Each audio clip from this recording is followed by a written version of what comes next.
Hi friends, welcome to Indu's kitchen. இன்றைக்கி நம்மளோட கிச்சனில் கருப்பு கொண்ட கடலையை வச்சு ரொம்ப டேஸ்டான ஒரு குருமா எப்படி செய்கிறதுன்னு பார்க்கலாம். இந்த குருமா செய்கிறதுக்கு ஃபர்ஸ்ட் ஒரு விழுது அரைச்சிக்கணும். அதுக்கு ஒரு மிக்சி ஜாரில் 1/2 கப் அளவு துருவின தேங்காய் சேர்த்துக்கிறேன். இது கூட 10 முந்திரியை 2 உடைச்சிட்டு சேர்த்துக்கிறேன். கூடவே 1/2 டீஸ்பூன் அளவு சோம்பு, 1/2 டீஸ்பூன் அளவு சீரகம் சேர்த்துக்கலாம். இது கூட ஒரு சின்ன சைஸ் பட்டை, ஒரு மராத்தி மூக்கு, 2 ஏலக்காய், 1 கிராம்பு சேர்த்துக்கலாம். காரத்துக்கு 3 பச்சை மிளகாய் சேர்த்துருக்கேன். இப்போ இதில் கொஞ்சமாக தண்ணி ஊற்றி நல்லா ஸ்மூத்தான பேஸ்ட்டை அரைச்சி எடுத்துக்கலாம். இது தனியாக இருக்கட்டும். ஒரு குக்கரில் 2 டேபிள் ஸ்பூன் அளவு எண்ணெய் சூடுபடுத்திட்டு ஒரு பிரியாணி இலை, ஒரு சின்ன சைஸ் பட்டை, 1 மராத்தி மூக்கு, 1 கிராம்பு, கூடவே 1/2 டீஸ்பூன் சோம்பு, 1/2 டீஸ்பூன் அளவு சீரகம் சேர்த்துக்கலாம். இப்போ இதெல்லாமே நல்லா பொரிஞ்சதுக்கப்புறமா 2 பெரிய வெங்காயத்தை நீளமாக கட் பண்ணிவிட்டு சேர்த்துக்கோங்க. இப்போ இந்த வெங்காயத்தை ஒரு 2 நிமிஷம் மட்டும் வதக்கிக்கலாம். இது கூட 1/2 டேபிள் ஸ்பூன் அளவு இஞ்சி பூண்டு பேஸ்ட் சேர்த்துட்டு இதோட பச்சை வாசனை போகிற வரைக்கும் நல்லா வதக்கி விட்டுக்கோங்க. இப்போ இது கூட 2 மீடியம் சைஸ் தக்காளியை நல்லா பேஸ்ட்டாக அரைச்சிட்டு அதுக்கப்புறமா சேர்த்துக்கலாம். தக்காளியோட பச்சை மணம் போகிற வரைக்கும் நல்லா வதக்கி விட்டுக்கோங்க.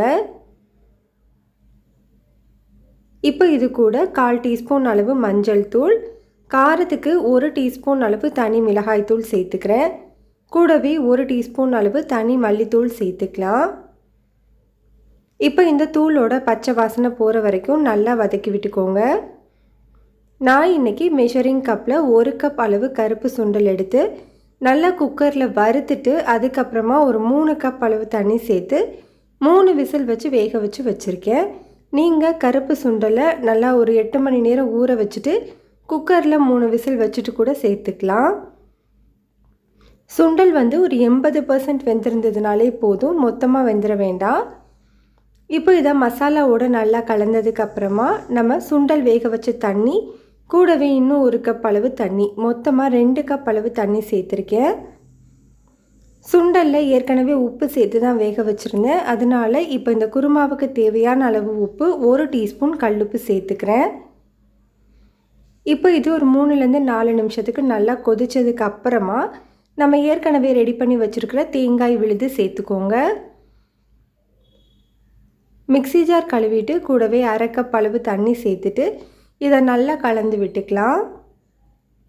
உங்களுக்கு குருமா எந்த கன்சிஸ்டன்சியில் வேணுமோ அதுக்கேற்றது மாதிரி நீங்கள் தண்ணி சேர்த்துக்கோங்க. ப்ரெஷர் குக்கரை மூடி விசில் வச்சு 3 விசில் வச்சு எடுத்துக்கலாம்.